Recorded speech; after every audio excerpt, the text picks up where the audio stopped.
বিম shuttering হলো এমন একটি অস্থায়ী কাঠামো বা ছাঁচ যা কংক্রিট ঢালাইয়ের সময় বিমকে সঠিক আকার, আকৃতি ও মাত্রায় ধরে রাখতে সাহায্য করে। এটি মূলত ফর্মওয়ার্কের একটি অংশ। বিম শাটারিংয়ের মূল উপাদানসমূহ: প্রথমত, বটম প্লেট বা তলা অংশ বিমের নিচের অংশে থাকে। দ্বিতীয়ত হচ্ছে সাইড প্যানেলস বা পাশের ছাকাগুলি বিমের দুই পাশে সাপোর্ট দেয়।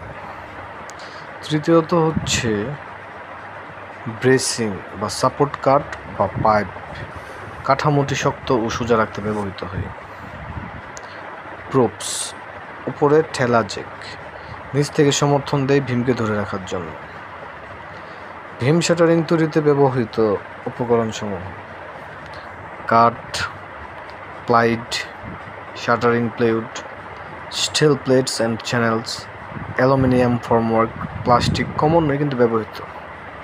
বিম শাটারিংয়ের ধাপসমূহ: বিমের সেন্টার লাইন মার্ক করা প্রথমত, দ্বিতীয়ত সঠিক মাত্রা অনুযায়ী ফর্মওয়ার্ক কাটা, তৃতীয়ত বটম শাটারিং বসানো, চতুর্থত সাইড প্যানেল বসানো ও ক্যাম্পিং করা, পঞ্চমত সাপোর্ট প্রপ বা জ্যাক দেওয়া, ষষ্ঠতম হচ্ছে লেভেল ও এলিজমেন্ট চেক করা এবং অবশেষে কংক্রিট ঢালাই বা কংক্রিট পোরিং।